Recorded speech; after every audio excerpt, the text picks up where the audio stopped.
tal? Muy buenas tardes. Gracias por acompañarnos, por dedicarnos este tiempo del domingo. Esta es un nuevo discurso, el programa en Sin Censura, que tiene que ver sobre todo con libros, con antropología, música, con temas que le interesan a la gente. No vamos a despejarnos un poco, pero hoy tenemos, por eso un amigo muy querido, un tipo que hace muchas cosas, que es muy inteligente en muchos aspectos, es un tipo que viene a acompañarnos y viene a hablar de un tema que me parece muy interesante, que tiene que ver con el título de este programa.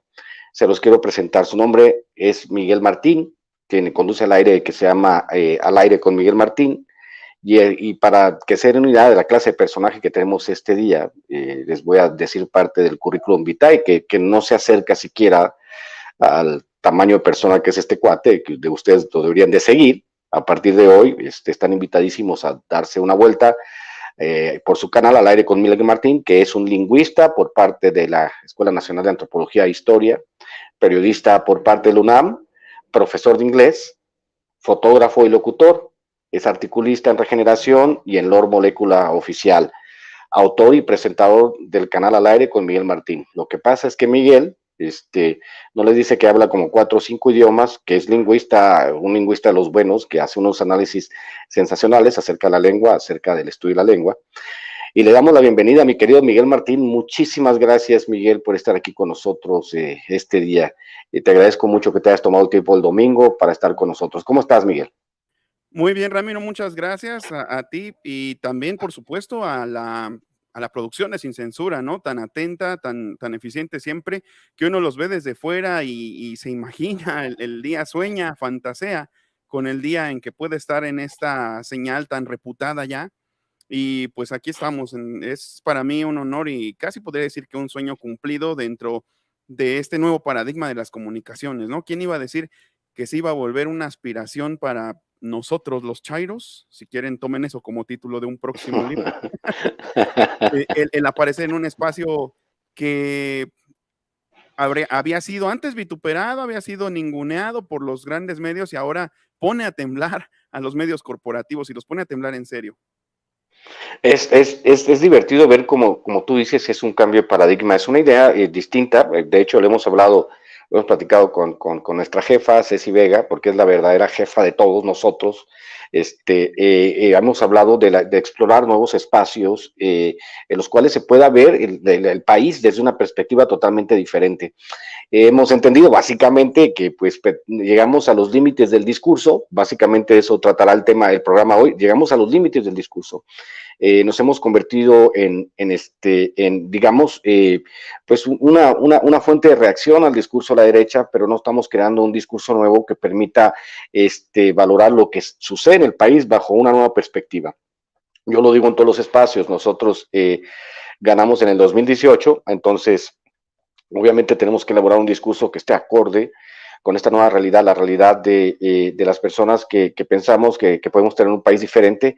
Y de esa perspectiva me gustaría preguntarte qué elementos tú le ves para empezar, ¿no? Entrar en tema, ¿qué elementos tú le ves, Miguel, tú que eres tan sabio en este tema, qué elementos ves, ¿no? Desde la lingüística, desde la sociología, desde el periodismo, qué elementos hay, qué elementos podemos rescatar para que la gente entienda cómo se va construyendo este nuevo discurso. Mira, creo que el primer aspecto importante es la irrupción ¿Sí? de la brosa, es el portazo que dimos. ¿Por qué? Porque, y es paradójico, fíjate, si lo vemos desde una perspectiva histórica, ¿no? Como incluso desde la academia, ahora están los que les dicen los buena ondita, ¿no? Es la gente Sí. pues que se dice de izquierda, pero que nunca se ha comido un taco de canasta ñango de Chapultepec, ¿no? De a peso. Y solo eso, y aguantar el hambre. Pero fíjate que desde esos círculos se nos llama la periferia. A algunos que decían, ¿dónde estabas todo ese tiempo? ¿Por qué no? Bueno, ¿dónde estábamos? Pues no somos parte de la academia, porque somos gente, pues que a lo mejor tenemos ciertos estudios y a lo mejor cometimos, viniendo de barrios como Nesa, que es mi caso, la tontería de no solo de estudiar una, sino de estudiar dos carreras de esas que te dicen te vas a morir de hambre. Pero fíjate cómo es paradójico en perspectiva histórica, porque estos, lo que llaman ahora la periferia, y te digo despectivamente, eran pues pueblos señoriales, eran más bien señoríos como Texcoco, por ejemplo, aquí, ¿no? Aquí donde estoy yo mismo, era parte de los dominios de Nezahualcóyotl y después de Nezahualpili. Por ejemplo, Iztapalapa, que era también casi una polis, ¿no? Una ciudad-estado muy importante donde cada 52 años se renovaba el fuego nuevo. Igualmente, otro señorío importante, por ejemplo, era el de Xochimilco y también en Ecatepec, era un centro ceremonial. Y fíjate que todo eso, en el paradigma nuevo que se crea, pues terminamos siendo algo impuro, algo indigno. Somos la periferia, somos gente que no podríamos asistir o no podíamos antes asistir a las grandes mesas con los grandes eruditos, con los grandes sabios, con los grandes académicos, porque pues simplemente no gustábamos, porque nos consideraban por default a lo mejor faltos de preparación, a lo mejor faltos de mundo. Y yo creo que una parte medular de este nuevo discurso que proponemos construir es que es genuinamente para todos, que por fin se nos escucha, se nos va a escuchar a los que venimos de lo que te digo llaman la periferia de una forma despectiva, que en realidad pues creo que tendríamos bastantes cosas que ofrecer pues en lo intelectual, pero no nada más en lo intelectual, porque no es lo mismo ser intelectual a secas que ser intelectual con conciencia de clase, que eso es lo que faltaba, eso es lo que siempre faltó, intelectuales con conciencia de clase. Y creo que los que venimos de la periferia, y creo que también te incluyo a ti, porque igualmente, pues, según me consta, por lo que sé de tu biografía, pues tú tuviste que chingarle, por eso no estás en la academia, por eso no eres doctor en letras, por ejemplo, por eso no eres maestro, y lo mismo que yo, o sea, tuvimos que chingarle, por eso es que no nos hicimos parte de esa academia que después se fue enquistando y que aunque diga que tiene un discurso de izquierda, en realidad es a veces excluyente, excluyente con gente como nosotros, que como tú dices, yo lo suscribo y yo lo hago un mantra que siempre pongo en mis artículos. Nosotros ganamos, la cultura nos pertenece y la historia la escribimos juntos. Claro, fíjate que desde ese planteamiento que tú haces y de ese sentido, porque es muy importante que el auditorio vaya entendiendo cómo circula la información, cómo circulan las ideas. Quizá desde la cuarta transformación no se haya hecho, o sea, no se haya construido este discurso para explicar a la gente. Al final de cuentas decimos que de repente que la información, por ejemplo, que surge las mañaneras no es suficiente para que las personas entiendan qué es lo que ha cambiado en el país. En el país han cambiado muchísimas cosas, han cambiado muchísimos paradigmas. Es ahora donde estamos entendiendo, ¿no? Que esta parte discursiva, esta parte donde se les dice, señores, esto es lo que sucede. Ya no hay una manipulación, ya todo el mundo tiene derecho a expresarse, aunque se exprese con mentiras, y ya hay una nueva manera de ver. Surgen otros intelectuales como tú, Alejandro Rosado, Beatriz Aldaco, está este chavito Oscar Rojas, que es un gran economista, está este chavo que escribe desde la filosofía, César Zavala, que lo acabamos de integrar al equipo de Regeneración, José Manuel Fuentes, Manuel Pedrero. O sea, estamos hablando de que ya hay, de repente se empieza a construir, ¿no? Un discurso desde la parte esta del periférica que tiene el mismo ascendiente o tiene quizá un ascendiente superior, como por lo que tú decías hace un momento, ¿no? Al principio, de repente sin censura, de ser un medio vituperado, de ser un medio en el cual pues todo el mundo decía que era como la nota roja, que no era cierto, se convirtió en un medio que empieza a crecer, que empieza a explorar nuevos paradigmas, que empieza a ofrecer nuevos caminos para que la gente diga, a ver, sí me informo sin censura, pero sin censura tiene contenidos alternos, contenidos que tienen que ver con la cultura, que tienen que ver con la sociología, que tienen que ver con estos nuevos paradigmas que nosotros desde la izquierda tenemos que empezar a trabajar, ¿no? Esta parte de estar pianito, lo hemos platicado tú y yo en otros espacios, el asunto de que el discurso ya no es piramidal, es horizontal. ¿Por qué es horizontal? Básicamente porque tenemos las redes sociales, que son la gran competencia de los medios, de los medios hegemónicos. Hemos hablado tú y yo mucho del discurso hegemónico de la derecha, cómo se construye, desde dónde viene, hacia dónde baja, por qué pensamos lo que pensamos. Muchas veces pensamos básicamente con base al discurso circundante, esto es a la información disponible. Y obviamente también tiene que ver con el asunto de la educación, ¿no? Tú te das cuenta que la educación en México pues se ha ido degradando los últimos 40 años. Es extremadamente difícil encontrar esta parte donde nosotros, los que venimos desde otras perspectivas, los que no nos compramos el discurso de la derecha, que ni siquiera ese discurso de la derecha, el discurso hegemónico, ya le beneficia a los Estados Unidos, pues mucho menos a nosotros los mexicanos, que era como si nos hubiesen dado una camisa de fuerza, mi querido Miguel. Sí, y fíjate que de hecho, pues tú lo vas viendo en el perfil, aunque se diga que el presidente que divide, que polariza, creo que bueno, para empezar la polarización ya era social, ¿no?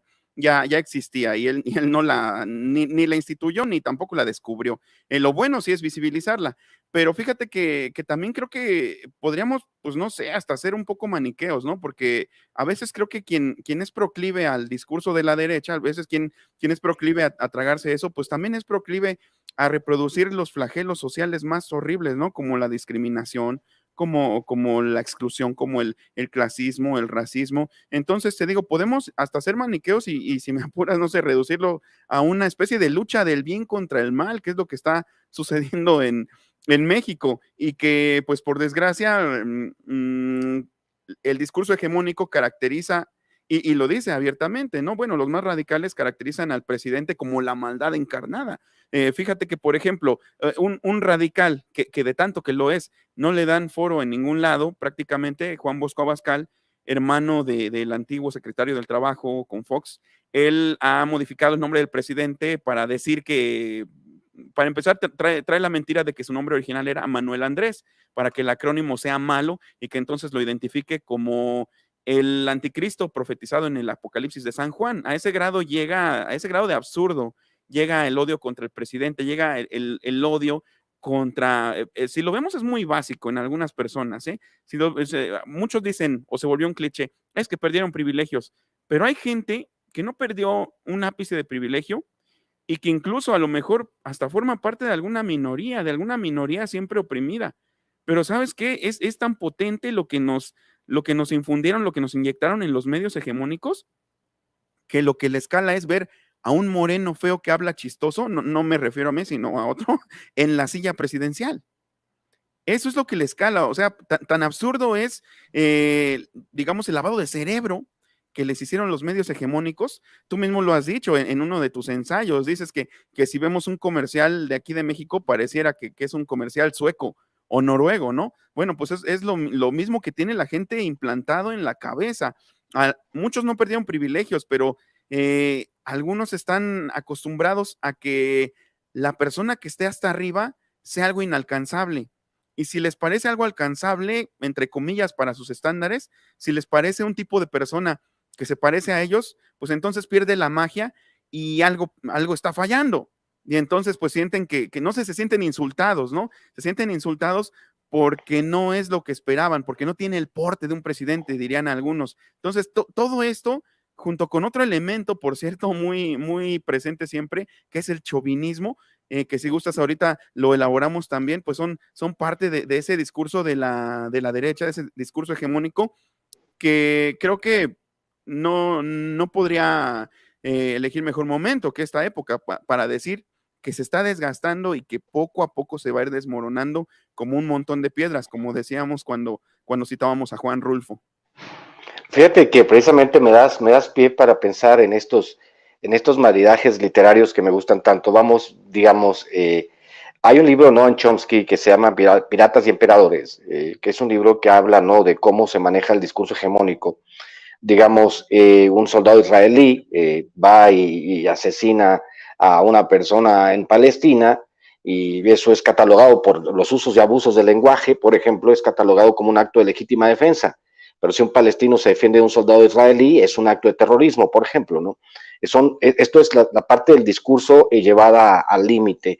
Y lo que discutíamos tú y yo, lo que platicábamos, ¿no? Ahora mismo la gente aquí en el auditorio nos está diciendo que hablemos un poco de lo que sucedió esta semana. Para los que no saben, aquí su servidor fue el que se inventó la frasecita del Ku Klux Klan, ¿no? Y pues hizo tendencia porque me empecé a reír, ¿no? Entonces los imaginaba yo a los del Ku Klux Klan con su capucha así azul, ¿no? Y una capucha azul con un cabrón con un puro, otra capucha azul con otro güey con unos lentecitos que por cierto ando huyendo, ¿no? y los tipos estilo Abascal. Entonces, tú y yo discutíamos el lunes en la versión, para los que no sepan, en la Dos Chairos rumbo a Comala, se llama el programa, exploramos a Juan Rulfo, le pedimos una disculpa al señor porque yo me fui por la tangente y hablé de los Altos de Jalisco y el señor se enojó mucho porque decía que era el sur de Jalisco, donde realmente están situados los personajes de Juan Rulfo. Le pido una disculpa a la persona, ¿no?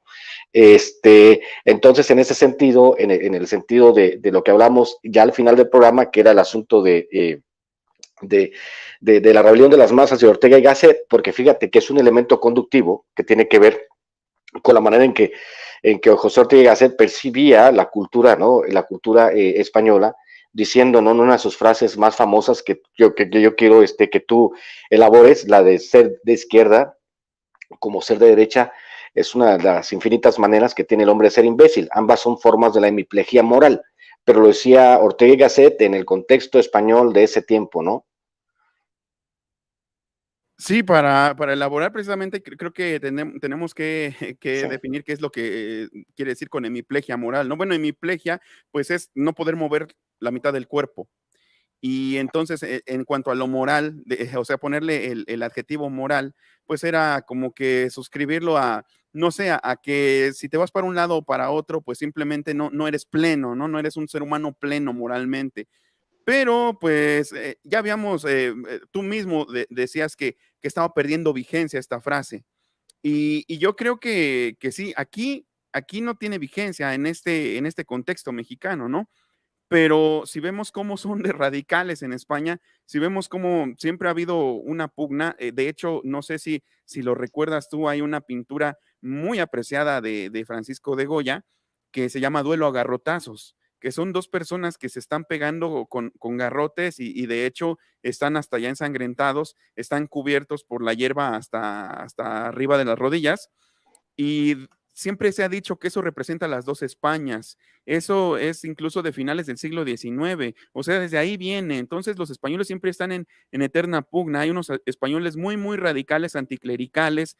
De hecho, allá en España, el término progre, que es obviamente un apócope de progresismo, o de progresista más bien, pues ahí se ha vuelto de hecho pues hasta peyorativo. Decirle a alguien que es progre, pues es casi como aquí cuando le dicen que es comunista, ¿no? Algo absurdo, obviamente, fuera de contexto, pero están, digamos, los progres y los santurrones, o sea, gente muy, muy, muy radical que a veces lleva pues sus tendencias, lleva sus ideologías a los terrenos de lo absurdo, ¿no? A los terrenos, te digo, de ya la falta de respeto o de las garantías de la otredad, como quemar una iglesia, por ejemplo, o bien como esas frases que tienen ellos de que no se les enseñen ciertas cosas a los niños en la escuela y que dicen con mis niños no te metas, ¿no? Esas frases se originaron en España. Entonces, creo que también a lo mejor, como decíamos, en este contexto, aquí y ahora en México, la frase de Ortega a lo mejor no aplica, porque pues no se trataría de una hemiplegia moral en nuestro caso, no se trataría de que tenemos dormida la otra mitad del cuerpo, si nos vamos por la izquierda, porque la izquierda, las implicaciones que tiene aquí la izquierda no son propiamente el anticlericalismo o bien el proabortismo o bien la cultura LGBT, que son totalmente respetables y son luchas sí, legítimas, pero si lo notamos, creo que no es la bandera del presidente, ¿no? El presidente dijo, por el bien de todos, primero los pobres. Entonces, creo que no hay hemiplegia moral cuando lo que quieres es prodigar un pensamiento colectivo, un pensamiento colectivista y que sea duradero, como por ejemplo poner en la Constitución y que estén blindados constitucionalmente los programas sociales. En cambio, creo que esa hemiplegia moral, ese no poder mover el otro lado del cuerpo en términos de la moral, creo que sí aplica cuando un progre de estos españoles pues va y quema una iglesia donde algunas personas que a lo mejor profesan ahí un culto, pues no le han hecho daño a nadie, ¿no? Entonces, en este sentido, en la España actual sigue vigente la frase de Ortega y Gasset, y sobre todo más, pues si vemos precisamente esas personas que vinieron aquí a firmar ese acuerdo o parte de ese acuerdo, adherir a algunas personas, a algunos panistas y priistas, creo que también, a esa cosa llamada el Foro Madrid, ¿no? Que es una respuesta a lo que llaman el Foro de Sao Paulo. El Foro de Sao Paulo, que es una especie de, pues de, digamos, asociación entre varios partidos de izquierda de Latinoamérica, no sé si también de España, eh, y estos partidos pues van por los ideales precisamente de la lucha progresista, pero no es algo oculto, no es un criptogrupo, no es por ejemplo como el Yunque, ¿no? Es algo que se sabe y que los medios hegemónicos o bien gente como Agustín Laje lo hacen parecer como que es una conspiración mundial en contra de nuestros hijos y en contra de la familia. Entonces, pues a partir de esta paranoia nace lo que llaman el Foro Madrid, y que es precisamente lo que firmaron estas personas, lo que firmaron algunos panistas, dicen que a título personal, y algunos periodistas dicen que a título personal, porque después salieron algunas cosas irrisorias, como por ejemplo una carta donde el PRI se deslinda y dice que el PRI es el más progresista entre los progresistas, que porque pertenece a muchas asociaciones también, casi como otros foros de Sao Paulo, pero de menos envergadura. Entonces, pues repito, es un revoltijo en este sentido, pero en México no aplica la frase de Gasset, y en cambio creo que la hemiplegia moral sí la están pues manifestando estas personas que vinieron aquí a México sin que se les llamara a querernos o a querer meter las buenas costumbres, entre comillas, como decía Franco, para que los mexicanos reencontremos el rumbo perdido, según sus palabras, querido Ramiro. No sé, me recuerda mucho, no sé, hay algunos símiles que no necesariamente tienen que ser literarios, ¿no? A la hora de entender la actitud de este sector del PAN. Para los que no sepan, el PAN el PAN también es de cierta manera una federación de partidos que impulsa lo más rancio del conservadurismo. Yo, de hecho, ahora en un programa de radio que tuve en Querétaro en estos días, pues le dije al locutor que el fascismo, el panismo es una enfermedad curable en el corto plazo, pero ya están enquistados en el poder y está bien, ¿no? Pero con esta venida de los de Vox, a mí se me figura como el cuate aquel que anda experimentando con un arma y se pega un balazo en el pie. Y no contento con pegarse un balazo en un pie, se pega un balazo en el otro pie. Obviamente todos salen y dicen, señores, esto es un gigantesco despropósito, nos acabamos de dar 2 balazos en los pies y un balazo en el brazo. Hasta salió el mismo inútil de Calderón a decir que era un error. O sea, todo el mundo diciendo qué tontería, diciendo básicamente le estamos ofreciendo en bandeja la elección del 24 a López Obrador. Permítame corregirles, señores, la elección del 24 y la elección del 2030 ya están resueltas, porque pues como vemos a otro señor que tiene este discurso estridente, acuérdate que decía, denme uno solo, no lo voy a mencionar porque está loco, denme uno solo, por favor, un candidato a la derecha no existe. Entonces estos cuates al radicalizarse, al intentar proveer, ¿no? de una suerte de estamento ideológico, porque están bastante extraviados, importan una ideología española que es de extrema derecha, pues básicamente terminan de arruinar sus oportunidades de regresar al poder en lo federal, al menos en el corto, mediano y largo plazo, ¿no? Porque son personas y generaciones que ya van de salida. O sea, yo veo que gracias a este nuevo discurso, a lo que estamos construyendo, ahí está, les voy a leer el tuit. La dirigencia del PAN hace buen rato que está extraviada. Hoy, una vez más, el acuerdo con Vox lo demuestra. Y que no vengan con el cuento de que no les hacen caso los senadores, eso está peor. Ojalá cambien ya de dirigencia. Por esas y otras cosas salimos muchos. No, don Felipe Calderón, de verdad que lo que mejor que le puede pasar al país es que Marco Cortés se reelija y se reelija y se reelija. Ahora, usted, Felipe Calderón anda o andaba en España con Margarita Zavala en un foro católico. O sea, son básicamente dos extremos de la misma cuerda, ¿no? Vox y esta militancia supracatólica son básicamente dos elementos de la misma militancia. Entonces, pues, ¿qué chingados quieren, no? Ahí está, desde México, las diputadas Margarita Zavala y Patricia Terrazas en Madrid para nuestro encuentro internacional de líderes católicos.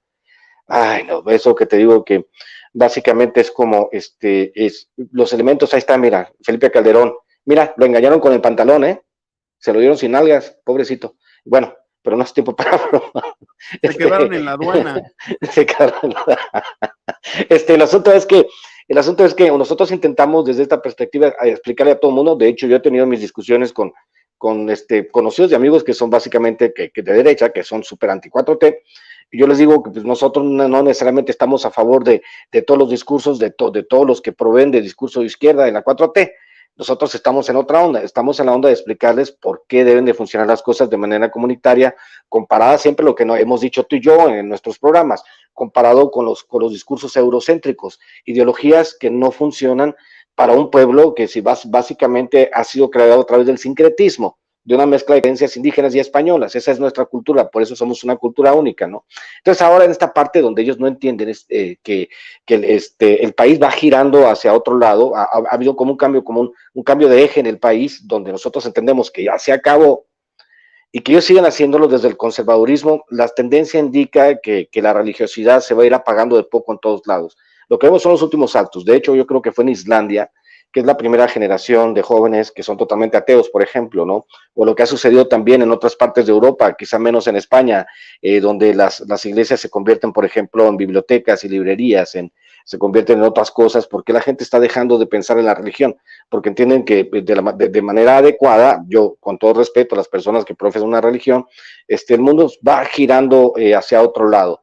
Y tiene que ver mucho también con la cultura del control. Hay que recordar que la Iglesia Católica en México prohibió los libros durante 3 siglos para que no se apartaran los pobrecitos indígenas del camino de Dios.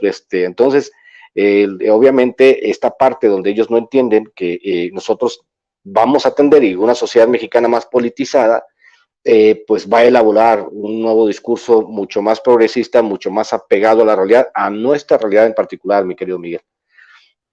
Sí, otra cosa que es paradójica también es que, como bien lo dices, pues mucha gente en México sigue profesando la religión católica y sin embargo, pues ellos la profesan a como están acostumbrados, o sea, no suscriben estos discursos radicales, ¿no? Por eso es que precisamente gente de este nuevo grupo, ese sí podríamos considerarlo, no criptogrupo, sino que es un grupo muy pequeño pero muy radical también, genuinamente mexicano, se llama Viva Cristo Rey. Este nuevo grupo ha surgido como un esfuerzo de esa decisión que hubo de la parte más católica de Frena, que eran originalmente pues Juan Bosco Abascal, eh, Mario Gallardo Mendiolea, abogado constitucionalista y predicador católico de Guanajuato, y Jaime Duarte, que regenta un espacio llamado Cisne Radio y que se promociona como empoderador de líderes católicos mexicanos. No sé dónde se consigan ese tipo de títulos, pero yo quiero uno nomás para que no esté tan pelón mi currículum. Y bueno, pues estas personas que tienen este esfuerzo y cuyo eslogan es que Cristo gobierne en México, pues ellos consideran que, por ejemplo, todas las personas que peregrinan a la Basílica de Guadalupe, pues no son verdaderos católicos. Y bueno, es que estadísticamente yo creo que estas personas que peregrinan a la Basílica, pues deben necesariamente, por pura estadística, haber votado por AMLO, ¿no? Haber votado por Morena. ¿Por qué? Por el estrato social del que muchos provienen, por las zonas, porque también son de estados donde hay un impacto positivo por parte de los programas sociales. Entonces, pues de entrada, por eso prefieren desconocerlos como verdaderos católicos. Y otra cosa también interesante de la dinámica de cómo se profesa el catolicismo aquí en México, pues es como lo decía Octavio Paz, ¿no? Que es más bien una especie de pensamiento mágico, ¿no? Que muchos, por ejemplo, en el México más profundo, pues más bien retoman a lo mejor los cultos antiguos, a los elementales, por ejemplo, a la Madre Tierra. De hecho, pues los santos patronos casi siempre pues son los dioses antiguos, a los que simplemente para darles el avión a los evangelizadores, a los conquistadores, pues les cambiaron el nombre y les cambiaron el aspecto, pero son fiestas milenarias, algunas de ellas. Entonces, pues creo que aquí la espiritualidad o pensamiento mágico, pues prevalece, pero de una manera que se vuelve ya más accesoria y ya no determinante. Y en ese sentido, por ejemplo, vemos que en la ciudad, pues más bien la gente ve precisamente como pensamiento mágico la religión como una fábrica de hacer milagros, ¿no? Pero mi punto es que casi nadie lo relaciona con la política. Creo que la sociedad mexicana ha sido muy madura en este sentido y ha sabido discernir y ha sabido pues virar hacia donde tenía que virar, que en este caso pues es la izquierda o es el progresismo y creo que pues por eso esta gente pues queda en el ridículo, ¿no? Queda chiflando en la loma porque se ven solos, se ven muy solos con todos sus millones, diría la mamá de Manuel de la Colina y Bárcena en la de Ustedes los ricos, ¿no? Están muy solos con todos sus millones, o sea, nadie los pela, nadie los pela, su discurso es tan radical que por algo que incluso ellos no pueden intuir, pues las personas de a pie simplemente les caen mal, ¿no? O sea, a ellos les caen, perdón, a las personas de a pie les cae mal oír hablar a estas personas tan radicales, pues que les hablan de una forma que no es acorde con la realidad, ¿no? Les hablan horrores del presidente o les quieren enaltecer un nacionalismo absurdo, un nacionalismo whitexican, excluyente, que no tiene nada que ver con la realidad que hoy vive México y que por fortuna pues estamos tratando de seguir construyendo. Miguel, ¿sabes qué? Ahora que lo estás mencionando, me interesaría que si pudieras elaborar algo al respecto de cómo tú que has trabajado mucho este asunto de la visión de la náhuac, cómo puede ser de tener elementos conductivos para que la gente sepa lo que es la visión de la náhuac, que tú has trabajado mucho, parece que eres un experto en el tema, esta visión de la náhuac y cómo converge, nada, sí sabes, sí, cabrón, y cómo converge en la visión de la 4T, ¿no? La visión de acá, de lo que tú decías, de los pueblos originarios, y cómo esa visión puede converger para convertir en una nueva filosofía netamente mexicana que tenga que ver con la transformación radical de las conciencias desde la 4T, mi querido Miguel. Me gustaría que elaboraras un poco, a mí me parece un tema interesantísimo.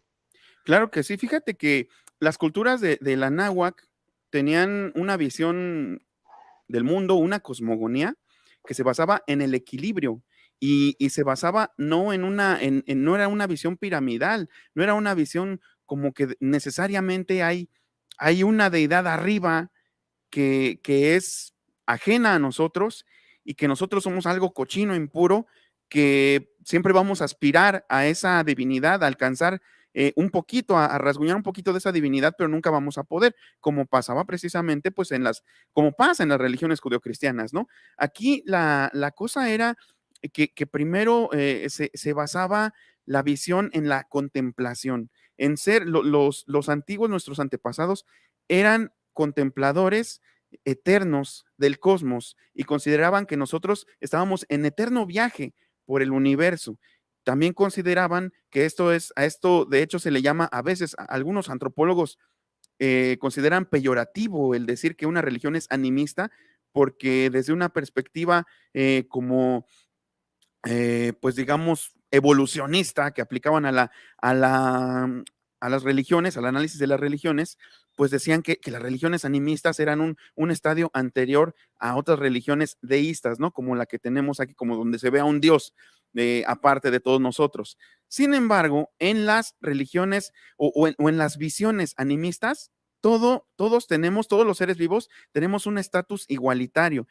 Es decir, el venado, el jaguar, o sea, hablando de lo que había aquí, ¿no? De la visión de la náhuac, aquí en este valle, que era la náhuac, el jaguar, el águila, el venado, tenían el mismo estatus espiritual que tú, que yo, que el tlatoani, que el sacerdote, que ellos simplemente eran como interpretadores de los designios de los dioses o de cómo iban definiendo los dioses el rumbo de la vida. Entonces, bajo esta premisa, que de hecho se ve muy interesantemente plasmada en la carta que le hace el jefe Seattle, el jefe de la tribu de los Squamish, que el presidente Franklin Pierce en Estados Unidos eran las últimas tierras, los remanentes de lo que ahora sería Washington y Nueva York y pues el mismo Seattle, ¿no? De donde viene el movimiento grunge después. Fue de lo poco bueno que nos entregó esa zona después de ser conquistada. El jefe Seattle le dice, más bien, le manda primero Franklin Pierce una carta al jefe Seattle en 1866 y le pide que le venda las tierras amablemente y quiere ser su amigo. Y entonces, en 1867, le contesta el jefe Seattle a Franklin Pierce y le dice, le voy a vender la tierra porque si no usted la va a venir a tomar con sus armas. Y yo sé que usted me ofrece su amistad, pero no necesita mi amistad. Pero de todos modos le voy a decir que sí. Nada más le voy a decir una cosa. Este aire que ustedes van a venir a contaminar es el aire que transporta las voces de mis antepasados. Estas aguas que ustedes van a contaminar también y las van a agotar, estas aguas contienen la sangre de mis antepasados y ustedes van a matar a muchos búfalos, los van a dejar ahí tirados, eh, llenándose de moscas, cuando nosotros solo matamos al búfalo que nos va a dar de comer y por necesidad. Y sentencia con esta frase, lo que le ocurra, más bien, la tierra no pertenece al hombre, el hombre pertenece a la tierra. Lo que a la tierra le ocurra, le ocurrirá al hombre inexorablemente. Entonces, pues esto mismo aplica en todas las culturas que eran animistas. Todos somos todo, todos somos todo. Por lo tanto, ese es el famoso colectivismo, es el pensamiento colectivo en oposición al pensamiento individualista que nos meten con la industria cultural, con la cultura pop, con tantos comediantes absurdos como Joel Torres, como Franco Escamilla, ¿no? Esta gente que un día te está hablando de cultura pop del Capitán América y de Marvel, y al otro día te está disque hablando de política, y al otro día se está pitorreando del presidente o de alguna persona porque es moreno, porque según ellos habla chistoso. Entonces, básicamente, el pensamiento de la cuarta transformación es necesariamente colectivista porque todos somos todo. Y más los pobres, porque cuando ellos salgan adelante, entonces en verdad el país estará saliendo adelante. Por eso es que muchos decían que los aztecas eran comunistas, y por eso, fíjate que esta falacia, qué vieja es. Ya a posteriori o en retrospectiva, a los aztecas se les llama comunistas despectivamente. Y esta gente pues le llama siempre comunista al presidente, simplemente porque el presidente piensa en todos y no nada más en sus amiguitos blanquitos y güeritos que cantan el cielito lindo con la bandera de México, prostituyendo los símbolos patrios y excluyendo a los pueblos originarios, de los que no se quieren acordar, pero que realmente traen la verdadera sabiduría que debería permear en toda la sociedad para que todos entendiéramos que si me insultas a mí, te insultas a ti mismo, porque todos somos todo.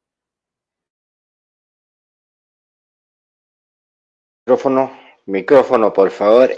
Sí, de hecho, una de las bases pues, sobre las cuales hemos trabajado desde que ganó nuestro gran presidente, gran Tlatoani Supremo, maravilloso ser de este universo, que no hace lagartijas, sino empuja el mundo hacia abajo. ¿Y cuál era la otra, Miguel? Que decías de Microsoft. Que cuando AMLO instala Windows, es Microsoft el que acepta sus términos y condiciones. Entonces, nosotros desde esa perspectiva estamos viendo que hay una necesidad imperiosa de elaborar este nuevo tipo de discurso donde digamos, señores, yo siempre lo digo, lo repito, todos somos iguales, señores.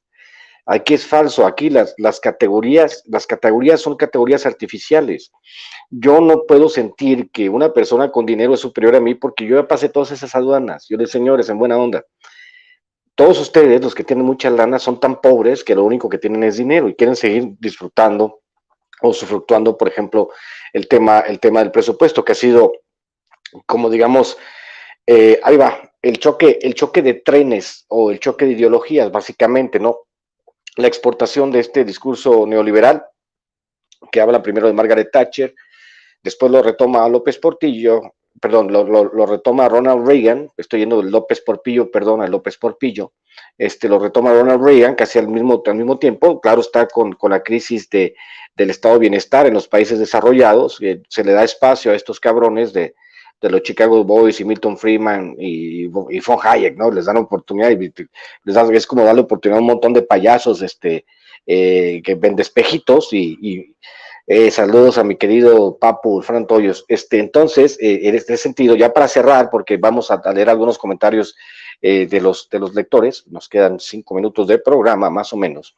Entonces, para cerrar este tema, lo que necesitamos nosotros, lo que intentamos hacer Miguel Martín y yo en este programa, es explicarles básicamente que este tema sobre el cual versa el trabajo que vendremos haciendo a partir después de la elección, saludos, profe, a partir de la elección del 2021, a partir de la elección del 6 de junio, es que los nuevos retos que vienen para el país tienen que ver con la construcción de un discurso en el cual nosotros, Miguel Martín y yo, somos participantes.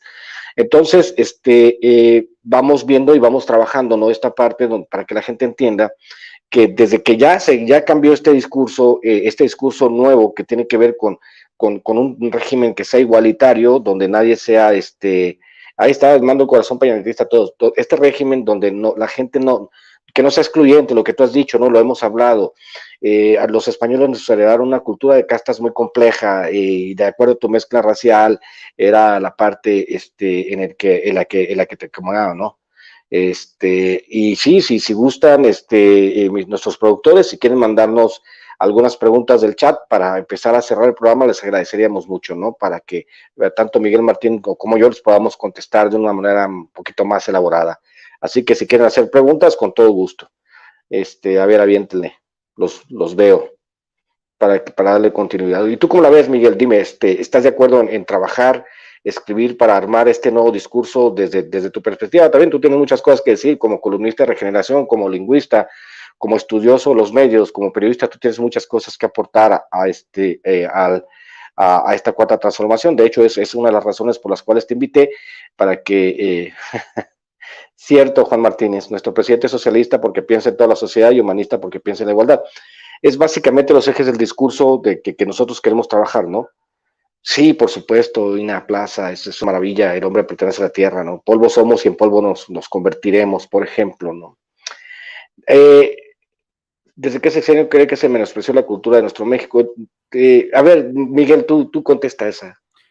Hubo un indigenismo exacerbado, de hecho, pues se vio más durante el periodo de Cárdenas, durante el periodo de Tata Cárdenas, hubo un enaltecimiento del indigenismo, pero esta parte de decir indigenismo, para empezar, creo que habría que deconstruir este discurso, ¿no? Porque indigenismo ya de entrada, pues nos pone a nosotros como desde una esfera superior y viendo hacia abajo. Entonces, más bien, pues ahorita estaríamos hablando de culturas Claro. originarias, pero a partir de después, sobre todo ya cuando viene el cachorro de la revolución, Miguel Alemán, y después cuando vienen los del desarrollo estabilizador, cuando viene, por ejemplo, pues Díaz Ordaz, que viene Echeverría, pues para dar esa parte de modernidad, para hacer que México pareciera más moderno, pues como que se mete debajo de la alfombra todo lo de toda la cultura de los pueblos originarios, todo ese legado,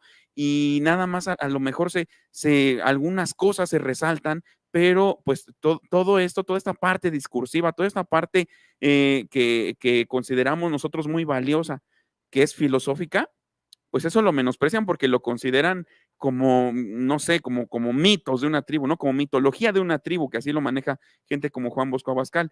Y aquí viene, es muy importante en los medios, como en los medios a la persona que viene de un pueblo, que es de los pueblos originarios, se le empieza a llamar el indito. Bueno, el indito eso viene desde antes, ¿no? Pero vienen estereotipos en el cine nacional, en la televisión, que venían ya desde la carpa, que venían ya desde ese tipo de humor, pero que se legitiman ante el gran público y que aparte pues, a las lenguas originarias se les empieza a llamar peyorativamente dialectos, ¿no? Eso también es muy importante. Creo que en algún otro momento debemos hablar de la diversidad lingüística y cómo aquí en México hasta ahora se empiezan a elevar igualmente, se les empieza a reconocer constitucionalmente a las lenguas originarias. Por eso ya en español, perdón, en la primaria ya no se enseña español, se enseña lengua materna para no decir español en detrimento de las otras lenguas. Pero creo que en general el dominio de Televisa sobre las mentes de muchas personas fue lo que dio al traste con esa tendencia europeizante que fue cada vez soterrando más a las culturas originarias. Lo tenemos que recuperar. Ahorita estamos haciendo mucho trabajo para que eso se recupere y se reconozca. Hay muchas cosas que se quedan en el tintero. Sabemos que el dios Cronos, que no es mexicano tampoco, el dios Cronos, el dios del tiempo, nos está premiando. ¿Dónde te pueden buscar? Bueno, ya para empezar les quiero decir que Miguel Martín y yo tenemos un espacio los lunes a las 10 de la noche en su canal Al Aire con Miguel Martín. Tratamos temas literarios. Este lunes nos hemos propuesto la gigantesca tarea de hablar sobre Jorge Luis Borges. O sea, va a estar Va a estar bueno el programa, ¿no? Ambos somos admiradores de la obra de Jorge Luis Borges, tengo que volver a estudiar, yo he escrito un par de ensayos de Borges, voy a tratar de desempolvarlos y haremos un programa al aire con Miguel Martín a las 10 de la noche. ¿Dónde te encuentra la gente, mi querido Miguel Martín, para que conozcan, aparte en Twitter, Facebook, Sí, tus muchas canales? gracias, Ramiro. Pues los invito a que se suscriban a mi canal que se llama Al Aire con Miguel Martín, que pues tengo como logo este colibrí que pueden ver allá atrás de mí, que me lo diseñó mi querida amiga Cecilia de la Cruz, diseñadora de la Facultad de Artes y Diseño de Xochimilco. Le mando un saludote. Al Aire con Miguel Martín, ese es mi canal de YouTube. Tratamos pues temas evidentemente de política, pero pues apostándole a elevar el nivel de la discusión y del discurso y pues demostrando que los que venimos de Nesa y nos entretenemos cascareando y no andamos en cafés de la Condesa, pues también tenemos algo que decir y que aportar a la cultura de este país. También búsquenme, por favor, igualmente en Twitter, ahí aparece mi usuario, @Miguel Martínfe, y también en Facebook como Miguel Martín Felipe Valencia. Y pues también busquen igualmente mis artículos que se publican cada semana en Lord Molecula Oficial y en Regeneración MX. Muchas gracias, Miguel Martín. Los invito para el próximo domingo. El próximo domingo tenemos un programazo porque voy a tener una escritora maravillosa que se llama Marta Aragón. Para los que quieran saber de qué se trata el asunto, ya pueden ir buscando el libro a través de Amazon. Se llama Samantha O'Brien. Es un librazo que yo acabo de presentar en la ciudad de Ensenada, una novela maravillosa que tiene mucho que ver con los usos y costumbres digamos, de una etnia indígena en Baja California, la etnia Quiligua.